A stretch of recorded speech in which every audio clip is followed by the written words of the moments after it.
할렐루야. 예, 옆에 있는 분 축복하도록 하겠습니다. 믿음의 반석이 되십시오라고 축복하시기 바라겠습니다. 한 가지 더 축복합니다. 절대 걸림돌이 되시면 안 됩니다 라고 축복하시기 바랍니다. 예, 시간이 없어서 오늘 새벽 말씀은 리뷰 안 하겠습니다. 예, 들으세요. 들어보시면 압니다. 믿음의 반석, 그 반석 위에 교회를 짓겠다라고 선포하신 주님이 그렇게 확고부동한 말씀을 주셨는데도 불구하고 바로 돌아서자마자 너는 나를 걸려 넘어지게 하는 걸림돌이 되어버렸구나 라고, 사단아 내 뒤로 물러가라 라고. 예, 맞습니다. 우리가 언젠가는 버팀목이 된 것 같았는데 어느 순간에는 걸림돌이 되어버리는 수가 있어요.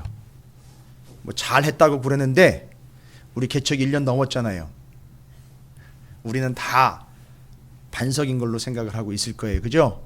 조심하십시오. 언제 걸림돌이 될지 모릅니다. 예, 여러분을 저주하거나 여러분을 책망한 게 아닙니다. 베드로가 들은 거예요.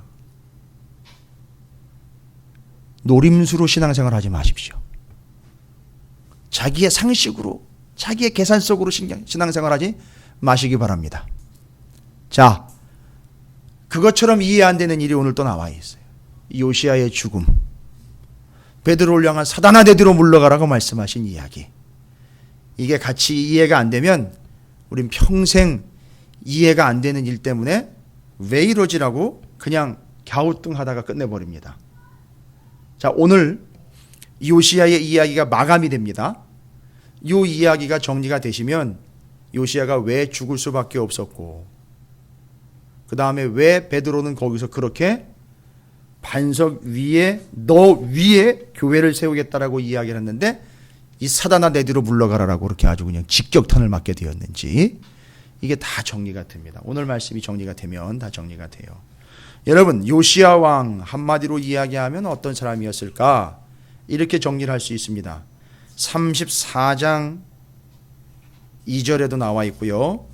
또 무엇보다도 34장 3절에 보면, 이건 이미 지난 수요일 날 함께 나눈 말씀이지만 요시야가 어떤 사람인지 34장 3절을 먼저 보시면 이렇게 기록이 되어 있어요. 오늘 정리하는 시간이기 때문에 여러분에게 다시 말씀을 전해드립니다. 이건 수요일 날은 제가 말씀 안 드린 내용인데, 이걸 누가 받느냐 하면 바벨론 포로 생활 70년 마치고, 그죠? 말씀 앞에 제대로 섰던 사람들이 와서 그 말씀 앞에 제대로 섰던 요시야 왕을 다시 보는 거예요. 뭔 얘기인지 아시죠? 그러니까 요시야를 또 말씀을 잘 지켰던 훌륭한 왕으로 보시면 이 사람을 요즘 우리 주일날 말씀 나누지요. 사사기. 그러면 그 사람 또 뭘로 만들어 버리는 거죠? 용사 만들어 버리는 거예요. 잘 나가는 용사 만드는 겁니다. 이번 주일에도 말씀을 드리겠지만 기드온과 함께 싸움에 나갔던 300명은 여기 백가죽에 빨래판이 있었던 사람들이 아니에요. 뭔 얘기냐 하면 그걸 손으로 떠먹으면서 사주 경계를, 아니요, 13만 5천 명의 미디안 광야에 있었던 그 사람들, 그 미디안 그 적군들은 이쪽 그들이 있었던 그 샘 있잖아요. 거기가 안 보여요, 지리적으로요. 그리고 되게 가까워요. 멀리 보면 보입니다. 그쪽 사람들이 이쪽에 안 보여요. 걱정할 필요가 없다고요. 사주 경계, 아니 그리고 지금 몇 명밖에 안 남았어요? 10,000명밖에 안 남았어요. 10,000명밖에 안 남았다고요. 13만 5천이에요 거기는. 아니 사주 경계를 한다고 되는 게 아니라고. 그럼 빨리 도망가려고. 맞아요. 그럼 빨리 도망가려고 그랬죠. 그러면 이해가 가요. 그리고 또 빨리 도망가려고. 어쩔 수 없으니까. 그런데 바로 그 사람들은 어떤 사람들이냐 하면 12,000명 돌아갔잖아요. 10,000명 남았죠. 거기서도 또 하나님이 뭘 어떻게 하는지 기준을 주신 게 아니라 그들이 하는 행동을 보면서 걸러냈는데 어떤 사람과 어떤 사람으로 걸러지게 됐죠. 무릎을 꿇고 물을 마셨던 사람들하고 손으로 떠서 마신 사람하고 구분이 돼요. 제가 이걸 우리 성도님들이 어떻게 알아듣기 쉽게 이해를 시켜드릴 수 있을까 생각을 했는데, 여러분 기드온이 일단 쪼다였기 때문에 기드온보다 잘 나가면 안 되잖아요. 왜요? 이번 주일에 얘기할 거예요. 포도주 틀에서 밀을 까먹고 있었던 존재예요. 주일날 얘기 드릴게요. 기드온이 용사가 아니라고요. 그러니까 기드온을 따라다니는 사람들이 용사가 되면 안 돼요. 그죠? 그러니까 이 300명이 용사가 아니라고요. 용사라는 말을 이제 함부로 쓰지 마세요. 왜 자꾸 용사라는 말을 쓴다고요? 내 안에 자꾸 용사되고 싶은 마음이 있으니까. 그럴 땐 항상 사주 경계해야 돼라고 가지고 있는 마인드가 있어요. 그러니까 자꾸 용사를 만들어가지고 그 용사처럼 되려고 하는 우리의 마음과 욕심이 있단 말이에요. 그러니까 자꾸 교회 안에서 직분 가지고 따지는 거예요. 용사 되려고요. 아주 용을 씁니다. 그래서 용사인 거예요. 근데 이 용사 되려고 하는 게 아니고 용사 만들려고 하시는 게 아니거든요. 이것만 말씀드릴게요. 그 왜 그렇게 구분이 됐는가 봤더니만요. 300명 남겨내 13만 5천 이런 13만 5천이면 도시가 하나가 세워진 거예요. 생각해보세요. 13만 5천이에요. 13만 5천이 한 군데만 그냥 모여도요. 여유 있게 모여도 어마어마한 거예요. 여러분. 그러니까 한 도시예요. 도시. 그러니까 어마어마한 인원이 지금 모여 있는 건데 300명이에요. 달랑. 300명. 근데 거기서 또 어떤 이는 무릎을 꿇고 그 셈이 되게 좁아요. 넓지가 않다고요. 한 생각을 해보세요. 한 10,000명이 물을 먹는다고 생각을 해보세요. 그게 셈이 커봐야 얼마나. 그러니까 그 동네에서 크지 않은 셈에서 그 10,000명이 물을 먹어야 되는데 잘 보세요.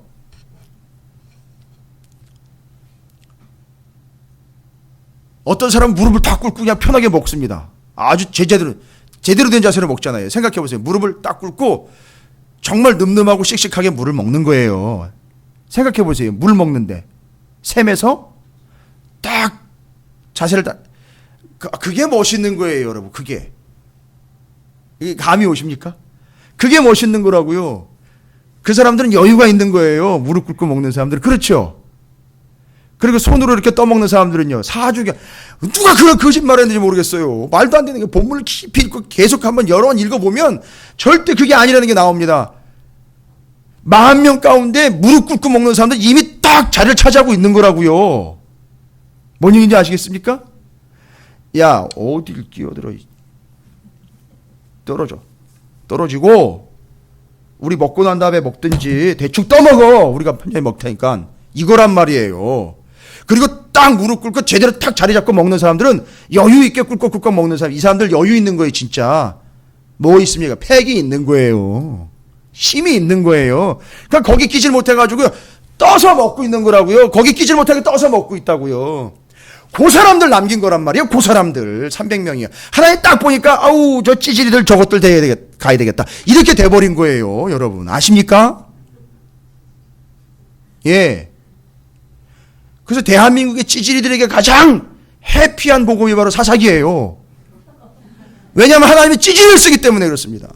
전문 용어로 잘 모르시나요? 찌질이? 우리 애들이 한참 많이 썼던 단어인데 학교에서도 많이 쓰고 있는 단어긴 한데 근데 희한하게요. 제가 의도한 게 아닌데 사사기의 그 기본 메인 메시지와 역대 상하 오면서 왕들 이야기, 사사 이야기들이 쭉 연결이 되는데 심지어 베드로 이야기까지 쭉 연결이 되는 거예요. 이게 성경이에요, 여러분. 야, 대단한 메시지더라고요. 여러분 그 맥이 잡히시면 돼요. 그러면 사사의 이야기나 왕들의 이야기나 사사나 왕 하면 우리는 벌써 탁 해가지고 뭐가 있어 보이는 존재로 뭘 만들려고 하죠, 자꾸? 용사 만들려 합니다. 왜요? 죄송합니다. 자기가 찌질이니까. 그럼 그렇게 따라가면 자기가 뭐가 될 수 있으니까.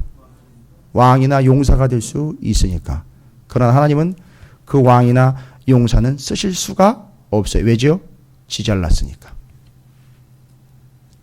나중에 전쟁에 나가 이기면 뭐라고 얘기한다고요? 지가 잘했다는. 봐, 내 배에 빨래판 보이지? 내가 이 날을 위해서 열심히 단련해왔던 것. 내가 이 날을 위해서 열심히 준비해왔거든. 그 결과야. 이렇게 나갈 거거든요. 그러니까 그 소리 아예 하지도 못해요. 그래서 그들 한번 돌려보냈죠? 나머지 300명 남았죠. 300명은요. 가라 그래도 어디 갈 데도 없어요. 이 사람들은. 그러니까 거기 붙어 있어야 돼요. 그냥. 그나마 거기라도 있어야 되는 거예요. 그런 사람들. 자, 요 메인 아이디어, 요 메인 흐름이 여러분이 이해가 되시면 오늘 말씀도 역시 이해가 될 것이고, 오늘은 어디까지 올라가야 되느냐면 요시야 왕을 이야기할 때 분명히 기준이 되는 사람이 있어요. 여러분 기준이 누군지 아세요? 요시야 왕 정확하게 기준이 나와 있어요. 제가 오늘 아까 34장 2절 3절 얘기하면서 정확한 기준이 나와 있잖아요. 누구죠? 다윗이에요. 그러니까 다윗까지 가야 돼요. 그러니까 요시야는 그냥 다른 왕하고 비교된 게 아니라 다윗 왕과 비교해요. 그런데 다윗 왕처럼 훌륭한 왕이다 이렇게 가면 또 절단 나는 거예요. 또 다윗의 무엇이 기준이 됐느냐, 이게 이제 중요한 거거든요. 그거 오늘 살펴야 돼요. 안 그러면 요시야 왕 또 영웅 만들어 놓고 끝나고, 근데 뒤에 가면 정말 허무하게 죽어요. 그럼 이건 딜레마인 거예요. 이게 너무너무 혼란스러운 거예요. 자, 이게 정리가 안 되는 거예요. 그렇게 되면. 자, 일단 요시야 왕은 어떤 사람이었냐. 34장 3절에 아직도 어렸을 때 곧 왕위에 있은 지 8년에 그의 조상 다윗이 하나님 비로소 찾고, 여기 하나님을 찾았다라는 말은 히브리어 나라시라는 게, 제가 예전에 말씀드린 나라시 한번 해보십시오. 나라시. 조다시가 아니라 다라시. 나라시라는 단어인데 이게 뭔 얘기냐면 찾다, 구하다, 상의하다, 열정적으로 알려고 애쓰다, 이런 얘기예요. 다라시라는 말이. 그러니까 이미 요시야는 어려서부터 다라시한 사람이에요. 뭐 한 거죠? 계속 찾은 거예요. 계속 상의하고 열정적으로 알려고 애를 썼어요. 열정적으로 애쓰고 힘썼습니다. 그러니까 너무너무 애쓰고 힘쓰는 모습을 보면 때로는 안타까웠어요. 아이고, 하나님 보셨을 때 아유 죄송합니다. 그냥 이해하시기 쉽게 여러분 자녀 바라보시면서 얘기하는 거, 아유 그놈의 새끼 참 고생이다, 이런 것처럼. 그러니까 그 모습이 어떤 모습이냐 하면 요시야 왕이 정말 신실하고 믿음 좋은 모습으로 또 이야기하면 안 돼요. 너무너무 자신이 부족한 게 나타났고 너무너무 어린 데다가 부담스럽고 힘들고 고통스러우니 그것 아니면 안 되겠다라고 계속 그걸 붙잡는 거예요. 하나님을 찾는 거예요. 그러니까 하나님을 찾을 수밖에 없는 존재로 어려서부터 그걸 깨달았던 거죠. 그러니까 계속 하나님을 찾는 거예요. 여러분 이게 뭘로 표현된 거냐. 이 사람은 다라시라는 단어를 통해서 어려서부터 하나님 아니면 안 됩니다 라는 은혜를 사모하는 사람으로 자라왔어요. 왕이니까 갑질하면서 자라온 게 아니라 하나님의 은혜가 아니고선 안 됩니다라고 그걸 계속 붙잡았다고요. 그걸 내 의로 챙기려고 이거 내가 잘한 거고 이거 내가 잘한 거 이렇게 챙겨놓은 게 아니라 정말 나는 어려서 너무 모르고 너무 죄인이다 보니까 하나님이 아니면 안 됩니다라고 계속 그걸 붙잡아 왔다고요. 그 모습이 다라시로 표현됐는데 이건 뭔가 그의 성과를 이야기하는 게 아니라 정말 부족하기 때문에 붙잡고 찾고 구할 수밖에 없는 존재였다라는 걸 알려주고 있어요. 그러니까 이 요시야는 어려서부터 정말로 진실로 참되게 은혜를 사모하는 사람이었다라고 볼 수 있어요. 그걸 또 신실했기 때문에 은혜를 사모했다가 아니라 너무너무 어떻게 하기 때문에, 자기가 부족하기 때문에, 연약하다는 걸 알기 때문에 은혜를 사모하면서 왔던 거예요. 근데 그게 하나님은 뭐로 보신다는 거죠? 그 은혜를 사모하는 걸 그냥 혀 끌끌 차면서 넘어가시는 게 아니라 그 정말 내가 너무 연약하니까 내가 은혜 아니면 안 된다고 은혜를 갈급해하는 그 모습을 뭐로 받아주시는 거예요? 그 은혜를 사모하는 것을 나는 아무것도 아니고 나는 좀 부족하니까 이거 아니면 안 된다고 자꾸 은혜를 사모하면서 가는 걸 뭐가 있는 걸로 받아주시는 거죠? 믿음이 있는 걸로 받아주시는 거예요. 이해가 되십니까? 뭘 잘해서 믿음이 보여지는 게 아니에요. 아, 나는 이래서 이게 필요한데 그게 뭐였대요? 하나님의 은혜였더라고 그걸 사모하며 붙잡고 가는 걸 믿음이라고 여겨주신 거예요. 그러니까 어려서부터 요시야는 진짜 은혜를 사모하는 사람이었다라는 게 탁 나왔어요. 그리고 이제 그의 기준이 뭡니까? 34장 이전에 여호와 보시기에 정직하게 행하여 그의 조상 누구의 길로요? 다윗의. 그러니까 이 사람 다윗을 알고 있다는 거잖아요. 그러니까 조상이잖아요. 할아버지잖아요. 먼 조상인데 정말 할아버지잖아요. 자기 직계 조상인데 다윗의 이야기를 꿰뚫고 있어요. 요시아가. 와. 다윗이 어떠한 인물이었고 다윗의 지은 시편 있죠? 다 읽었어요. 아니 그렇지 않을까요? 피도 하나 안 섞인 우리도 열심히 다윗의 시편을 읽고 있는데요. 요시야 왕이요? 그렇게 오래된 것도 아니잖아요. 다윗의 길과 여로보암의 길이란 두 가지 기준이 탁 나와버렸죠. 그래서 다윗의 길을 뭐라고 그런다고요? 20개의 제목으로 정리해서 통성경 노래로 불러보셨잖아요. 천년, 그 다윗 이후로 주님 오실 때까지 천년의 뭐가 돼버린 거죠? 모범이 돼버린 거예요. 와, 이 사람 대단한 사람인데 이 천년의 모범인 다윗을 그의 후손인 왕의 누구죠? 요시야가 철저하게 분석을 했어요. 아니 분석을 한 정도가 아니라 정말로 배웠어요. 너무너무 사모하는 나머지 그 기준이 되었던 다윗은 어떤 분이었는가를, 왜 그렇게 다윗 하는가를 살폈어요. 그리고 기준이 되었기 때문에 다윗 왕에 대한 근거를 다 찾아냈습니다. 그랬더니 다윗이 지은 시편 말할 수도 없고요. 다윗의 이 전적들 이야기한 거 들어보니까 엄마 대단한 인물이잖아요. 근데 여러분 대단합니까 진짜? 대단해요. 우리 이렇게 대단하다 그러다가 뭐 하나 턱 나와버리면요. 흠 하나 나와버리면 어떻게 돼버려요? 별거 아니었네 이렇게 돼버리잖아요. 그죠? 근데 다윗이 대단하다고 우린 얘기 계속 하는데 여러분 그거 어떻게 설명하실 거예요? 사울한테 쫓겨가지고 남의 나라가 블레셋 땅에 도망가가지고 무슨 짓 했어요? 대답은 잘하시네요. 정말 미친 짓 했어요. 무슨 미친 짓 해가지고 어떤 상황까지 갔죠? 아니 그 달 잘 나가는 다음에 골리앗까지 그냥 한 번에 그냥 그 돌멩이 하나로 그냥 식빵으로 날려버렸던 다윗이 무슨 짓을 합니까?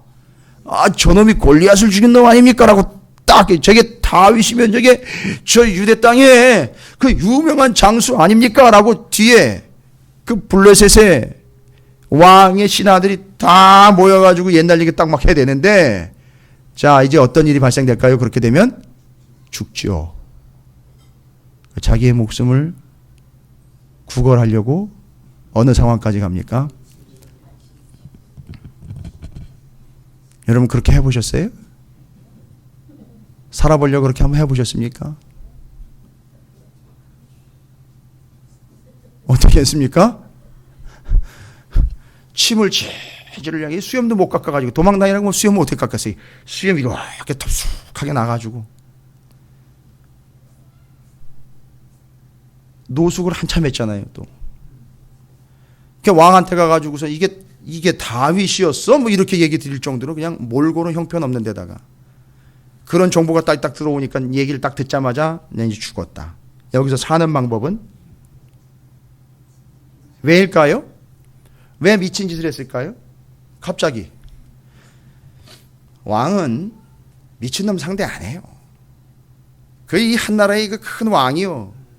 그거 미쳐가지고 침이나 질질 흘리고 다니고 오줌이나 싸고 다니는 그런 놈들은 뭐하러 상대를 합니까? 그거 죽여봐야 뭐가 돼버리죠? 잘못하면 똑같은 놈 되는 거예요. 야 이거 왕 체면에 야 내가 저런 거 상대해야 되냐?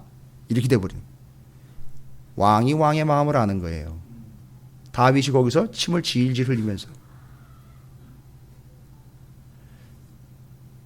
제가 목회 지금까지 하면 10년 좀 넘게 했거든요.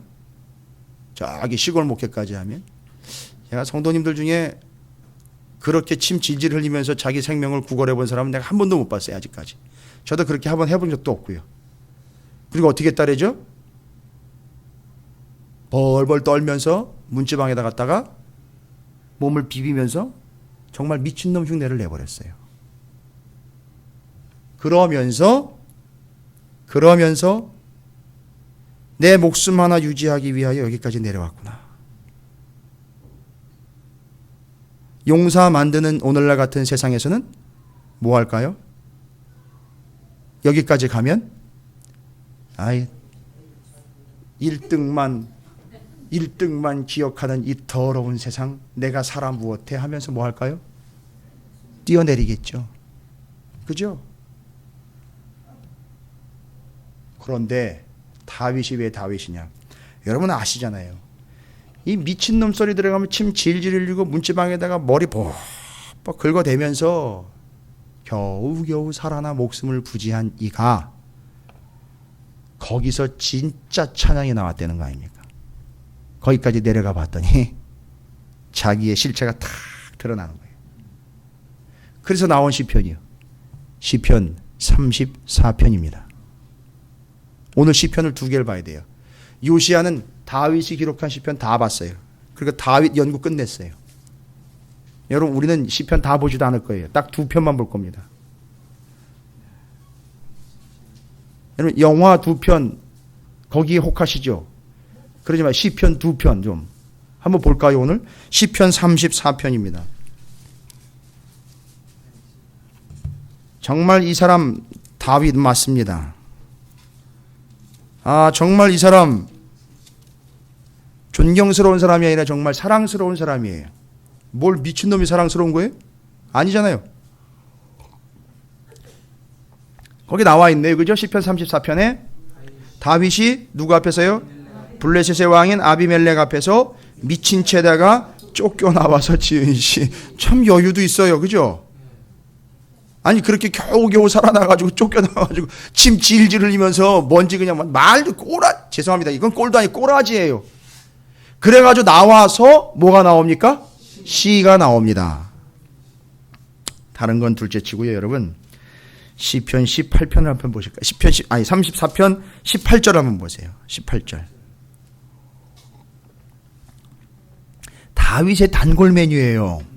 다윗의 시편에 단골로 등장하는 표현인데 여호와는 마음이 상한 자를 가까이 하시고 충심으로 통회하는 자를 구원하시는도다.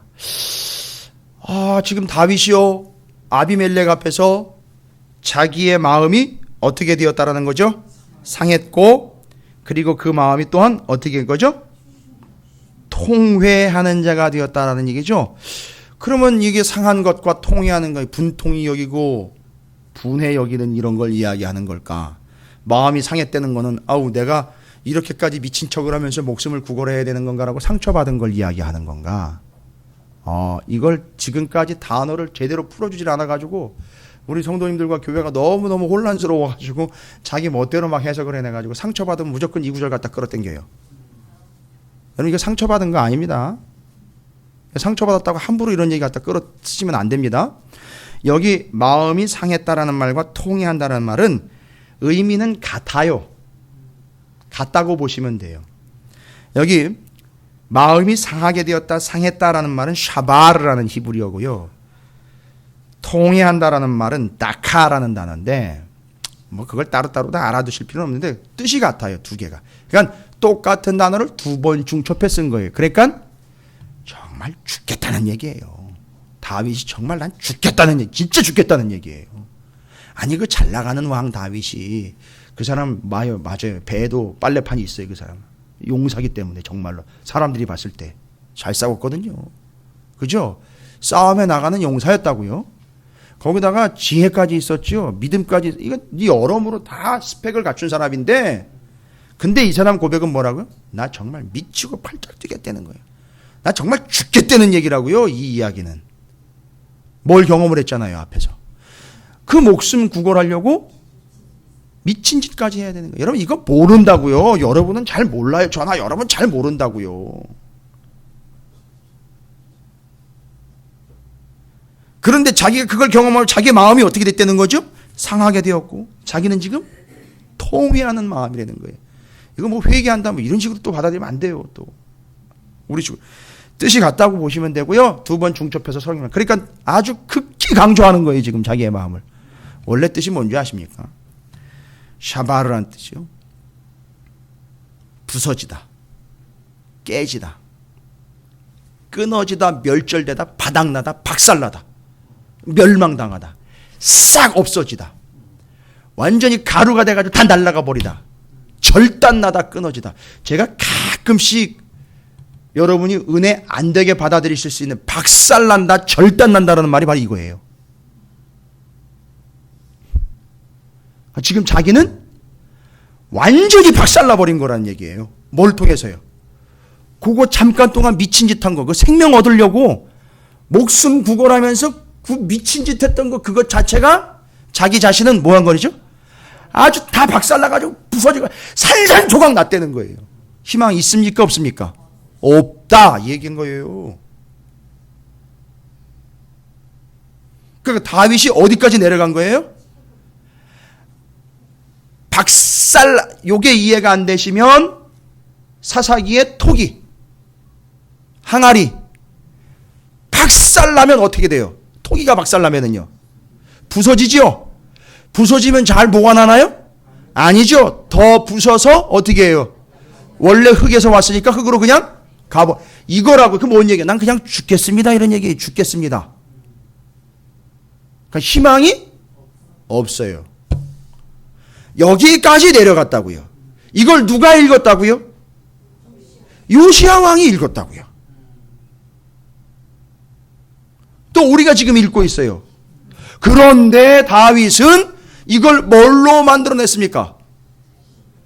찬양으로 지금 고백하고 있다고요. 이건 뭔 아이러니입니까? 자기가 박살났지요. 자기가 부서졌지요. 완전히 저 밑바닥에 땅에 그냥 붙어버렸잖아요. 부서져가지고, 그죠? 끊어져가지고 끝나버렸잖아요. 아무것도 없잖아요. 거기까지 내려갔죠. 그런데 알고 봤더니만 그렇게 박살나버린 그 존재를 나는 정말 죄송합니다. 요즘 애들 말마다 정말 쪽팔리고 얘기할 수도 없고 어디 가가지고 창피하게 드러낼 수도 없는데 하나님이 그런 나를, 그 미친놈을 나를 침을 찔찔이면서 머리에 문에다가 벅벅 긁으면서 비참하게 도망 나온 그 나를 어떻게 되는 거죠?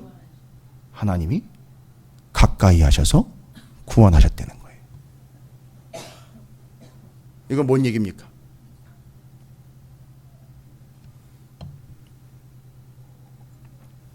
각오하고 받으세요.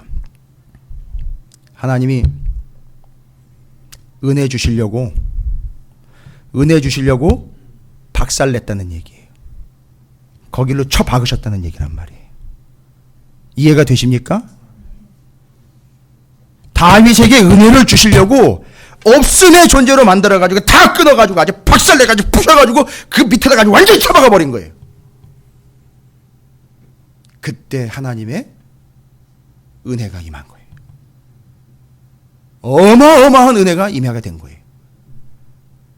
여러분, 잘 나가는 게 좋습니까? 그래도 좀 먹고 살만한 게 좋습니까? 하나님의 은혜가 좋습니까? 당연히 먹고 살만한 게 좋죠. 아직 멀은 거예요. 잘 믿다 보면 먹고 살만하게 되겠지요. 아직도 멀은 거예요, 여러분. 그냥 먹고 살만하게 지내세요. 그냥 은혜 필요 없고요. 그러나 하나님은 다윗에게 자기의 목숨 하나 부지하려고 미친놈 흉내를 내면서 침을 질질 흘리면서 시험을 적셔가면서 머리를 문지방에다 박박 긁어가면서 저가 미친놈 아니야? 라고 조롱이라는 조롱은 다 받고 쫓겨나는 그에게 하나님의 놀라운 은혜를 주셔서 그를 어떻게 하셨다? 구원하셨다는 거예요. 박살내서 구원했다는 거예요.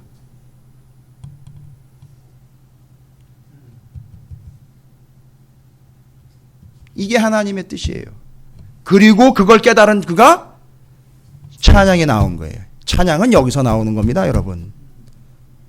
은혜 받았다고 그냥 입에서 흥얼거리는 게 찬양이 아니라 여기서 터져 나오는 게 바로 진짜 찬양이라는 거예요. 상한 영혼, 통회. 이게 바로 그걸 의미합니다. 근데 다윗이요, 이거 말고도요, 더 비참한 일이 있었잖아요. 여러분, 시편 51편을 보십시오. 지금 우리가 살피는 게 아닙니다. 요시야 왕이 이미 다 다윗의 시편을 다 살펴봤습니다. 이건 또 뭔 자랑이라고 거기다 갖다 시편까지. 그죠? 앞에 거든요. 34편은 창피한 거잖아요. 뒤에 51편은요. 이거야말로 정말 더러운 거 아닙니까? 그죠? 이거 청문회 나가면요, 이건 면장도 못 해먹어요. 죄송합니다. 이 전국에 있는 면장 여러분께. 아니, 동장도 못 한다고요. 이 짓거리를 하면은요. 그런데 그게 뭔 자랑이라고 시편까지 기록을 남겨놨단 말이에요. 그래가지고 이 시편 51편 읽을 때마다 다윗은 어떤 놈? 음탕한 놈 돼버리는 거 아닙니까? 그건 정말 모르는 사람들이 이제 그거 할 거고요. 그렇게 얘기할 거예요. 다윗은요, 51편 17절을 보십시오. 잘 보세요. 밧세바 간음한 사건 동침하고 난 다음에 누구 또 죽였죠? 밧세바 남편 우리야 죽여버렸죠? 다 드러났죠? 지가 얼마나 나쁜 놈인지 싹 다 드러났죠? 처참하게 드러났죠? 17절입니다. 또 나와요, 여러분. 이게 다윗이 또 경험한 거예요. 뭐라고요? 하나님께서 구하시는 제사는 상한 심령이라. 하나님이 받는 제사는 어떤 제사래요? 상한 심령이요. 그럼 뭐예요? 여기 또 통해가 또 나와요. 똑같이 나온 거예요, 여러분. 상하고 통해하는 거예요. 뭐해죠? 이 죄 때문에, 이런 죄 때문에 정말 박살나버린 존재 아닙니까? 부셔져 버린 존재예요. 그죠? 그래가지고 이것 때문에 또 어디로 처박히는 거죠? 밑바닥으로 또 처박히는 거예요. 앞에 건 정말 창피한 거고 이건 정말 더러운 거 아닙니까? 그런데 그걸 통해서 자기는 쫙 밑바닥으로 쑤셔박혔는데 거기서 하나님이 하나님 정말 저는 나쁜 놈입니다. 저는 죄인입니다. 저는 박살났습니다. 저는 아주 부서졌네요. 저는 아주 희망이 없는 놈이네요. 더러운 놈이네요. 정말 아무것도 아니네요 할 때 정말 어마어마한 하나님의 은혜가 임하는 거예요. 막 정말 전무후무한 하나님의 은혜가 임하는 거예요. 됐지? 이제 넌 안 되겠지? 넌 못하지? 네게 가능성이 없다는 건 너 이제 알았지? 그럼 이제 내가 할게. 따라와! 하면서 어마어마한 은혜로 그를 끌고 가는데 천년의 모범으로 세워버리고 얘 봐라! 얘처럼 힘이 없는 자에게 내가 가장 강력하게 역사해. 사람들이 오해할 땐 얘가 용사인 줄 알지만 내가 용사야! 이게 하나님이 쓰시는 방법이에요. 보통은 어떻습니까? 하나님 가만히 계시고 내가 하겠습니다. 이게 용사인 줄 착각하고 있어요. 그러니까 베드로가 뭐라고 얘기해요? 그건 안 된다고. 어떻게 그런 일이 있을 수 있습니까? 아니 어떻게 죽으십니까? 그건 안 됩니다 라고 꾸짖어요. 오늘 마태복음 16장 보십시오. 베드로가요, 주님이 내가 3일 만에 죽고 난 다음에 3일 만에 부활한 요나의 3일 표적을 제자들에게 얘기했어요. 바리새인과 서기관들에게 하지 않고, 바리새인과 사두개인들에게 얘기하지 않고 제자들에게 얘기했어요. 그때 베드로가 탁 나타나요. 아니 어떻게 그런 일을 하십니까? 주님 망발을 해도 어떻게 그런 망발을 합니까? 정신 차리세요. 대들었어요. 원문으로 하면 야단쳤다고. 탁 나서가지고 그런 식이란 말이죠. 그렇게 된다는 거죠. 그런데 하나님은 다윗을 그렇게 쫙 밑으로 쳐박아가지고 아주 산산조각 내가지고 거기서 어마어마한 하나님의 은혜, 전적인 능력, 하나님의 전부를 다 부어서 그를 쓰신 거예요. 그러니까 다윗은 매일 뭐라고 고백한다고요? 전적 하나님의 은혜입니다. 이걸 누가 봤다고요? 이걸 누가 배웠죠? 이거 누가 확인했죠? 요시야 왕이 확인한 거예요. 와, 이걸 요시야 왕이 정확하게 간파를 한 겁니다. 그러니까 잘 보세요. 지난번에도 말씀드렸지만 율법책을 딱 발견하는 순간 요시야가 행동한 게 있죠. 어떻게 됐죠? 발견하자마자 옷을 완전히 박박 찢어버렸습니다. 이유가 뭘까요? 말씀 앞에 비춰보니, 하나님 앞에 서보니까 다윗이 그 34편 51편에 정말 나는 더러운 놈이네요, 나는 정말 비참한 존재네요 라고 쫙 내려가는 것처럼 요시야가 바로 그 말씀 앞에서 말씀에 비춰보니까, 말씀을 지키는 건 둘째고요, 이제 말씀에 비춰보기만 해도 어떻게 되는 거죠? 너무 죄인이라는 거예요. 나 더럽기가 아니라 말할 수 없는 거예요. 싹 나오는 거예요. 여러분에게 이 하나님의 말씀이 그렇게 다가오세요? 이 말씀 앞에서 이게 벗겨져야 되는데 여러분 이거 그렇게 챙겨가잖아요.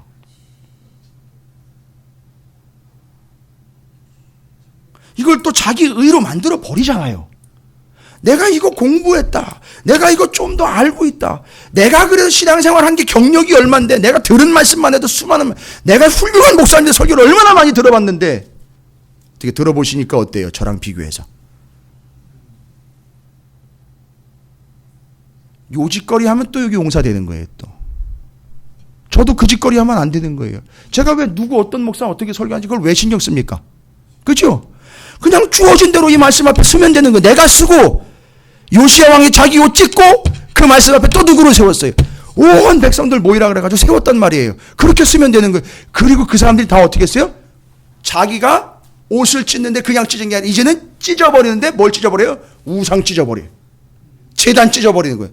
산당 찢어버렸다고요. 그렇게 반응이 나왔다고요. 그게 말씀이에요, 여러분. 그게 말씀의 힘이란 말이죠. 그러니까 요시야는 그걸 정확하게 그대로 경험을 한 거예요. 그러니까 자기가 죄인이라는 게 누가 얘기해서 알아낸 것이 아니라 어떻게 됐죠? 하나님 앞에 다윗이 어려서부터 하나님의 말씀을 제대로 배웠던 거 아닙니까? 다윗도 모세오경을요. 그죠?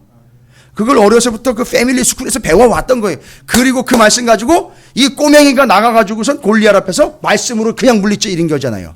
어른들은 감히 생각지도 못하고 있는데. 그게 바로 다윗이었단 말이죠. 역시나 요시야가 그 말씀 앞에 딱 서니까 죄다 보이는 거죠. 싹 다 보이는 거예요. 여러분 그 말씀책을요. 요시야가 어떻게 했죠? 표현상 보면 앞에서 나와 있지만 성전에서 발견했다 그랬잖아요. 그렇죠? 발견했다 그래요. 요거를 여러분이 신약적으로도 좀 연결을 해서 이해하시기 위해서 제가 설명상 이해를 돕기 위해 말씀을 드리면 여러분 천국의 비유 가운데 여러 비유가 있잖아요. 보화 비유, 그죠? 진주 비유 있잖아요. 그거랑 잠깐 연결을 해드리면 그 농부가 찾아내려고 찾아낸 게 아니라 밭에 갔더니만 뭐 밭을 갈다가 자기 일하다가 우연히 발견을 한 거예요. 그게 첫 번째 발견이라는 의미의 원래 뜻이에요. 그러니까 지가 찾아낸다고 찾아내는 게 진리가 아니에요. 그건 숨겨놓은 이가 발견하도록 해줘야지 할 수 있는 거예요. 그러니까 거기다가 숨겨놨다는 건 누군가 발견할 수 있다는 전제를 담고 거기다 숨겨놨는데 그걸 우연히 누가 발견을 한 거예요. 이게 천국이라는 거예요. 이해가 되십니까? 그러니까 요시야가 발견한 책은 그렇게 발견을 한 거예요. 발견을 해서 그 앞에 딱 서니까 어떤 측면이 다 나오는 거죠? 내가 아니라는 게 나오잖아요. 그죠? 내가 입고 있는 것 이거 다 찢어버려야 되는 거라는 거. 내가 가지고 있는 것 이거 다 아니라는. 잘 보세요. 그렇게 발견한 그 사람이 그 보화를 밭에서 발견하고 난 다음에 하는 일이 뭐예요? 가가지고 자기 모든 소유를 다 그렇죠. 내 거 아니라는 걸 다 팔아버리는 거예요. 그리고 그걸 위하여 팔고 그걸 사버린단 말이죠. 그렇죠? 이해가 되십니까? 자, 이런 개념이에요. 그래서 발견해가지고 자기 걸 다 부인해서 여기 투자합니다. 투자라는 말도 적절치 않아요. 여기 몰입을 해요. 내 거 다 팔아버리고 여기 몰입한다고요. 발견한 그것. 하나님 나라, 천국, 진리를 위해서 내 거 부인하고 찢어버리고 여기 몰입하는 거예요. 근데 그 다음에 누가 나오느냐 하면 마태복음에 나와 있잖아요. 밭에 감추인 보화 발견한 사람 그 다음에 누가 나오죠? 진주. 그런데 이 진주 상인은 개념이 또 달라요. 어떤 개념이죠? 시장 가다가 우연히 값진 진주를 발견한 게 잘 모르시나요? 제 성경에 있는데 우연히 값진 진주를 시장 구경하다가 돌아다니다가 발견을 한 게 아니라 정말 좋은 진주를 어떻게 하려고 그랬죠? 찾아 나선 거예요. 여러분 이 두 개의 비유는 따로따로인 것 같지만 두 개를 연결하셔야 돼요. 발견하고 난 다음부터는요. 이제는 그걸 찾아 나서는 거예요. 그러다가 진짜 좋은 진주를 발견했어요. 이도 역시 그 진주 달랑 하나인데 그때 그래서 제가 말씀드렸어요. 진주 모양이 진주 같고 하얀 진주 같고 가시 같고 가시 모양의 진주 같고 맛은 꿀 섞은 과자 같더라. 응? 그 누구 얘기한 거예요? 만나는 그런데 예수님이 뭐라고 얘기했어요? 내가 바로 생명의 떡이다라고요. 그러니까 그게 누굴 얘기했던 거예요? 예수 얘기했던 거예요. 그게 딱 하나 값어치 있는 진주 하나 발견해가지고 자기 거 팔아서 그걸 사버리는 것. 예수 하나 발견하면 내 거 다 부인하고 팔아버리고 예수께 올인. 이해가 되십니까? 자, 이건 신약적인 거고, 지금 제가 요시야의 이야기와 이 신약의 이야기를 연결하면서 정말 설명을 드리는 거예요. 그래서 우연히 발견한 거 그걸 위해 나를 부인하고 내 거 다 팔아버리고 여기 몰입. 그런데 이제 가치를 아는 자가 정말 값어치 있는 그걸 찾아 나섰다가 발견을 했어요. 이건 찾아낸 거예요, 정말로. 찾아 나서서 찾아낸 거죠. 여러분, 요게 성도들의 삶의 라이프 스케줄이에요. 하나님이 보여주시지 않으면 알 수가 없는 걸 계시라고 그럽니다. 그런데 이 계시의 말씀 우리는 늘 붙잡고 살아가게 되죠. 여기서 어떻게 됩니까? 가치를 찾아내게 되죠. 그러면 그 발견한 것 통해서 찾아감으로 인하여 모든 것들을 내 걸 다 부인하고 내 거 아니고 이겁니다라고 여기다 갖다 올인을 하게 된다는 거죠. 이렇게 만들어 가신다는 거예요, 하나님이. 그 요시야에게 이 이야기가 적용돼요. 오히려 거꾸로 지금 신약의 이야기가 구약으로 넘어왔는데 요시야가 단계가 있어요. 첫 번째, 율법책 자기가 찾아낸 게 아니죠. 발견했죠. 발견했는데 그 앞에 딱 서버리니까 뭐가 드러났죠? 자기의 존재가 드러났죠. 다 찢어버렸죠. 백성들도 다 찢어버려서 우상 찢어버렸죠. 제단 찢어버렸죠. 다 찢어버렸습니다. 그 다음에는요, 찾아낸 걸 어떻게 했을까요?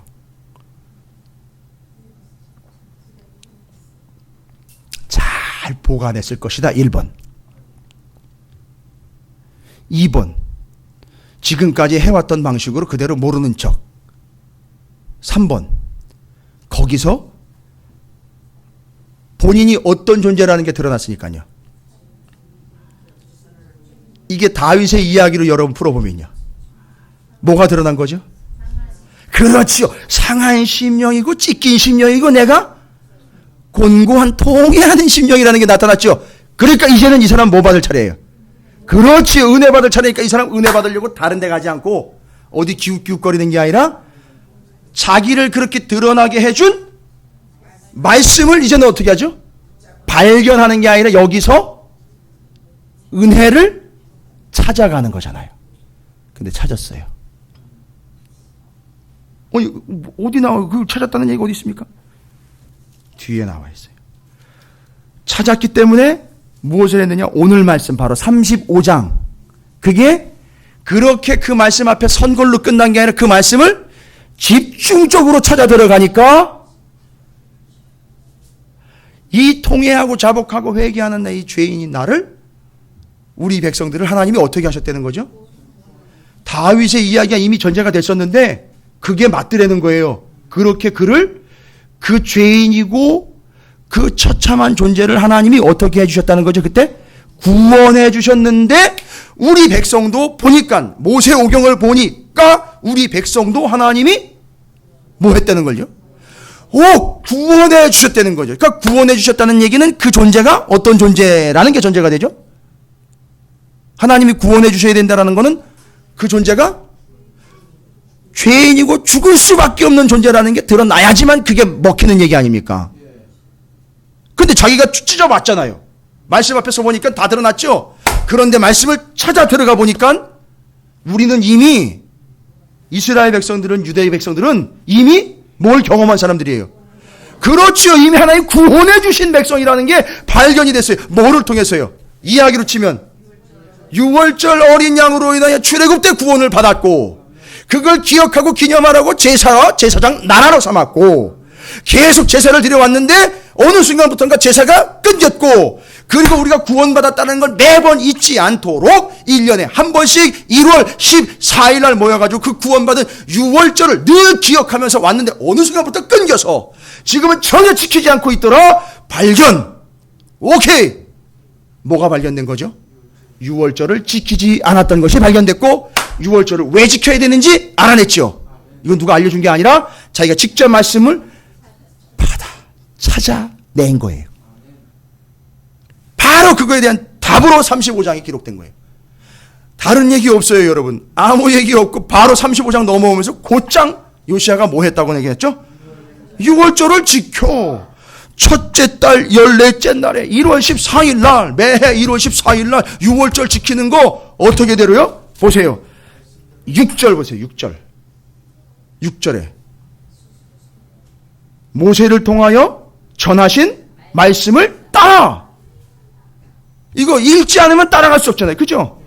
그러니까 6절에 보면 그 모세를 통하여 전한 말씀. 모세 오경이요. 성경에서 발견한 그 책이란 말이에요. 그걸 읽었기에 그걸 따라 라고 나와 있어요. 또요. 12절에요. 그 번제물을 옮겨 족속의 서열대로 모든 백성에게 나누어 모세의 책에 기록된 대로. 할렐루야. 6월절을 지켜야 된다라는 건 6월절을 절기로 지키는 게 아니라 요시야는 지금 뭘 지켜낸 거죠? 말씀 앞에 섰던 자기의 처참한 신세, 죄인이구나, 난 죽을 수밖에 없는가 딱 드러나고 거기까지 내려갔을 때에 다윗이 34편 51편에서 다 드러났죠? 죄인, 정말 처참한 존재였을 때, 그때 완전히 박살났을 때 그때 뭐가 임한다죠? 하나님의 은혜, 구원이 임했고, 자기가 옷을 찢어 처참하게 내려가는 순간 말씀을 통하여 내가 어떤 존재라는 게, 은혜로 구원받은 존재라는 게 임했고, 이제 우리는 이 구원을 지켜가야 되는 존재라는 것 발견. 그래서 뭘 지키는 거죠? 유월절을 지키게 됐는데, 이게 말씀과 명령과 규례와 법도를 지킨 게 아니라 은혜를 지켜가는 게 되었다라는 걸 이야기하고 있는 거예요. 정리되십니까? 여러분, 오늘 상당히 많은 양이에요. 사사기서부터 시작을 해서 모세 오경, 출애굽기 얘기까지, 그리고 열왕기 상하의 내용은 물론이고 역대 상하에서 바벨론 포로 끌려갔다 돌아온 사람들이 눈치채고 기록한 거예요. 자기들이 어디 앞에 서봤잖아요. 말씀 앞에 몇 년 동안 서봤죠? 70년. 다 계산 나오는 거예요. 지금 다 나온 겁니다. 지금. 그리고 요시야는 자기와 우리 백성의 존재가 지금 완전히 저 밑바닥으로 박살나버린 존재로구나. 이때 하나님 앞에 죄인으로서 다윗처럼 서야 되는 거구나. 그러면 하나님의 은혜가 임하는 것이로구나. 그리고 나는 구원 받는 것이로구나. 그런데 이미 우리는 구원을 받은 존재예요. 경험한 존재이기 때문에 유월절, 그것을 지킴으로 우리가 구원받은 존재라는 걸 잊지 않도록, 이제는 구원받은 존재라는 자만과 교만으로 살아가는 것이 아니라 하나님의 은혜로만 살아갈 수밖에 없다라는 걸 유월절을 지키면서 인정하고 고백하고 확인하는 거지, 말씀을 지시한 대로 지켜가기 때문에 또 유월절 지켰다라고 그걸 의로 삼아서 자기 의로 챙기는 게 아니었다라는 거예요. 그래서 요시야 왕이 지금 정확하게 평가를 받고 있어요. 그래서 유월절 지킨 거는 뭘 지킨 거라고요? 구원을 지킨 거예요. 그런데 정확하게 오늘 표현에 나와 있어요. 이때처럼 이렇게 유월절을 제대로 지킨 적이 없었다. 그러니까 뭔 얘기예요? 이렇게까지 가려면 어디까지 가야 돼요, 먼저? 그렇지요. 그 다윗의 그 밑바닥까지 갔다 와야 되는데, 생각해보세요. 다윗 이후로 그 밑에까지 갔다 온 사람은 없었던 거예요. 그래서 히스기야 얘기도 여기서는 별로 이야기를 하지 않는 것, 다른 왕들은 전혀 또 언급도 안 되고 있는 이유는 거기까지 내려갔다고 와본 사람이 없기 때문에, 그 이전에 이렇게 유월절을 지켜본 사람이 없다고 이야기한 거예요. 그 전에 왜 안 지켰어요? 히스기야가 저 북이스라엘까지 통제해가지고 다 내려와서 유월절 지키자고 얘기했잖아요. 그런데 요시야만큼 그 앞에서 저 밑바닥까지 다윗처럼 처박혔다가 올라와서 이렇게 드린 게 아니었다라는 걸 비교적으로다가 이야기한 거예요. 그리고 그 이야기가 발견했다, 찾아냈다라는 걸 제가 지금 천국의 비유를 통해서 밥태간취인보와 값진 진주의 비유를 통해서 다 말씀드렸어요.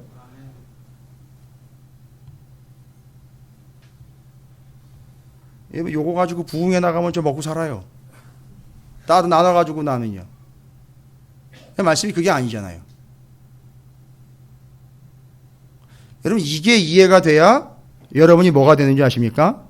그래야 기도가 된다고요. 그래야 기도가 나온다고요. 이게 말씀도 전혀 기반이 안 돼 있는 상태에서 기도를 하려니 어떤 기도가 나온다고요? 중언부언하는 기도 나오고 일어나가지고 남이 나 기도하는 것 알아주길 바라는 그런 기도하고 있는 거고, 예수 이름 팔아먹어서 내 문제 해결하려고 하는 부르짖는 기도가 나오는 거고, 거기서 멈춰버리는 거예요. 제가 내일 이제 또 저쪽에 통독학교, 성경 통독학교 가가지고 이제 강의를 또 1시간 해야 되는데 그 내용이 기도에 대한 내용이에요. 이게 배경이 안 되면 기도 안 되게 돼 있는 거예요, 여러분. 중언부언하는 기도 나오는 거예요, 결론은. 미안합니다. 효과 없는 기도 하는 거예요, 그냥. 자기 이야기나 하다가 마는 거예요. 이 말씀들의 배경이 돼요, 기도가 나올 때. 진짜 기도가. 오늘 저녁에 여러분, 이 말씀의 배경이 되어 여러분이 거기까지 내려가세요. 그래야 하나님의 은혜가 임하는 거라고요. 난 그래도 이 정도 했는데 하면 뭐라고 하시는지 아십니까? 하나님이 더 해봐. 더 해봐. 어디. 하다가 어떻게 되는 걸요? 저 밑으로 이제 떨어지는 상황을 보시다가 그때 은혜를 주시는 거예요. 내가 하나님 이 정도 했는데 하면 더 해봐. 그리고 뭐라고 얘기하시죠? 너보다 더 하는 놈 여기 있다? 이러는 거예요. 끝나는 거예요. 그러면 끝나는 겁니다, 여러분. 뭐라고 얘기할 거예요, 거기다 대고. 그러나 나는 아무것도 한 게 없네요. 나는 죄인입니다. 야, 나는 정말 연약하네요. 나는 정말 비참하네요, 하나님. 그래? 됐어, 이제? 알았어? 이제 내가 한다 하면서 하시는 거예요.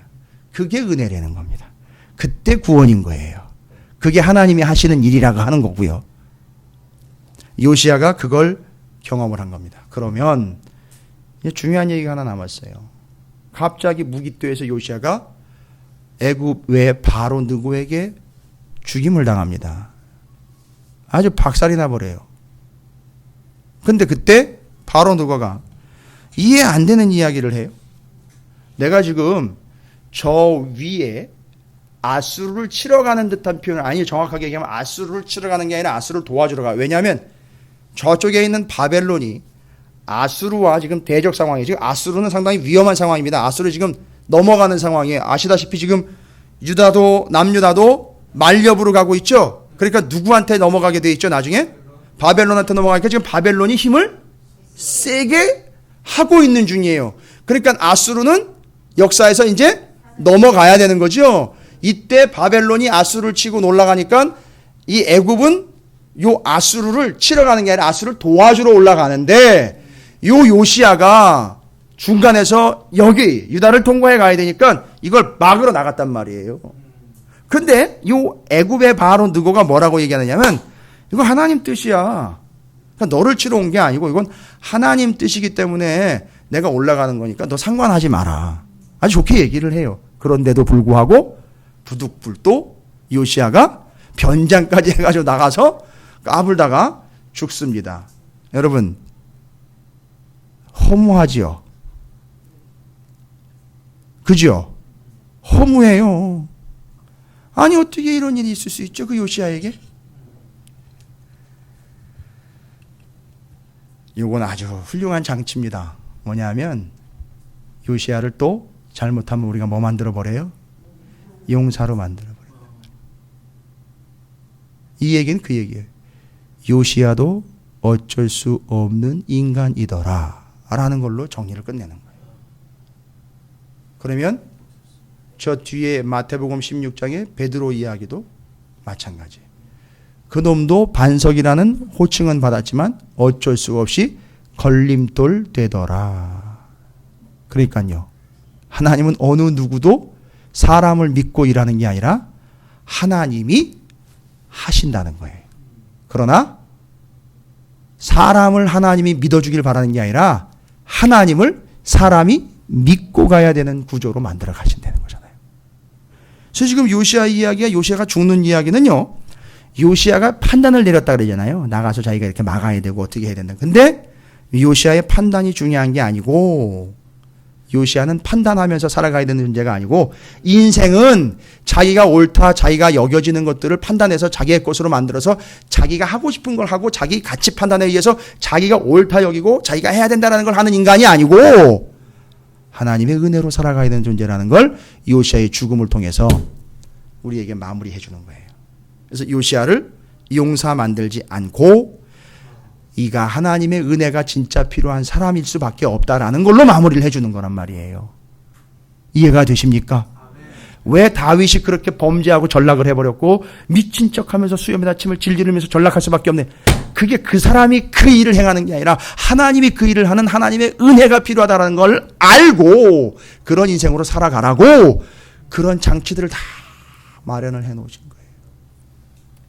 여러분, 왜 여러분 마음대로 아름다운 마무리가 안 되는지 아시겠어요? 왜 자꾸 내 마음대로 안 되는 것 같은지 아십니까? 왜 사람들은 자꾸 내 마음을 몰라주죠? 왜 자꾸 사람들은 내 욕을 하면서 나를 이해하지 못하죠? 왜 나한테 자꾸 돈은 몰리는 듯 하다가 자꾸 빠져나가는 것 같죠? 왜 사업은 잘 되는 것 같다가도 이렇게 곁길을 가는 것 같고?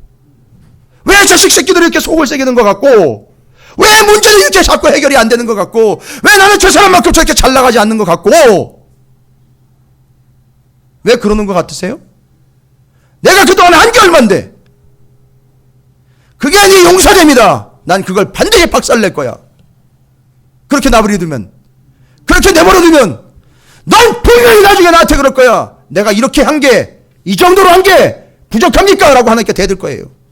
내가 이 정도 했는데, 그리고 내가 이 정도로 잘 나갔는데, 내가 대형교회 갈 수는 있습니다. 그런데 내가 개척교회 생각해서 와줬어요. 이런다니까요. 가. 내가 할 테니까. 이게 하나님의 뜻이에요. 잘 보십시오. 여러분 주변에 분명히 이런 사람들이 나오게 되어 있어요. 개척교회 1년 넘어가 2년 지나가면 이런 사람들이 등장하게 되어 있단 말이에요. 그리고 그걸 노림수로 자리 잡고 있는 사람들이 있어요. 찾아오는 사람들도 있고요. 아주 비참하게 꺾입니다. 죄송합니다.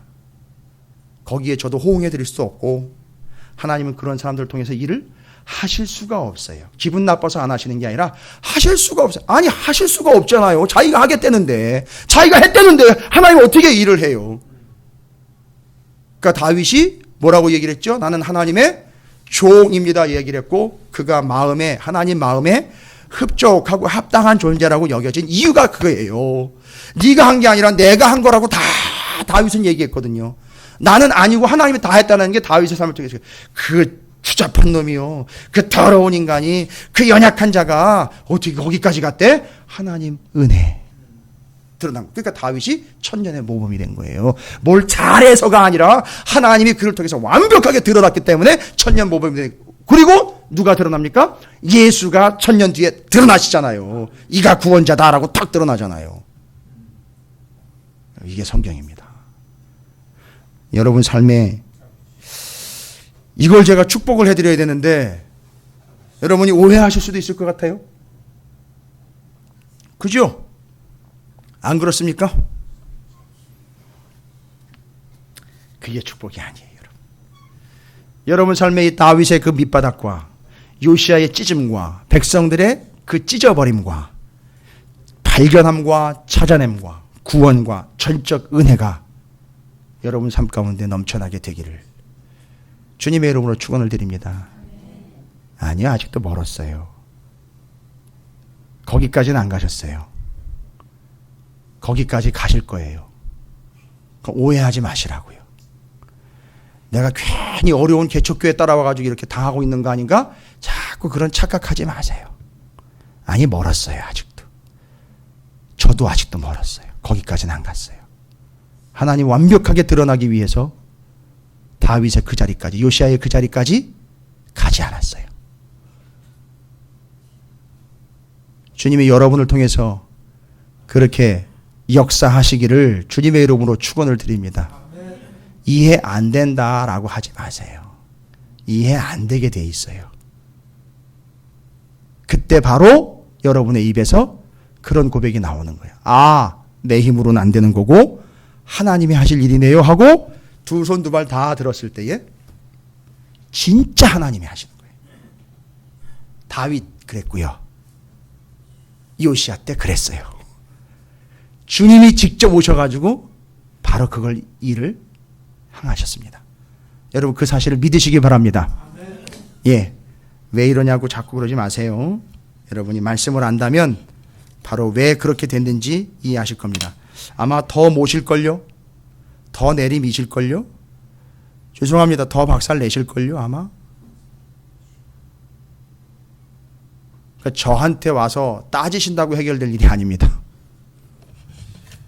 여러분이 이걸 더 붙잡게 하시기 위한 하나님의 뜻이라는 것만 알고 계신다면 여러분에게는 그 다윗과 요시아의 놀라운 은혜와 은총이 넘쳐나게 될 줄로 믿습니다. 이제 우리는 어떤 영혼으로 살아가야 되느냐?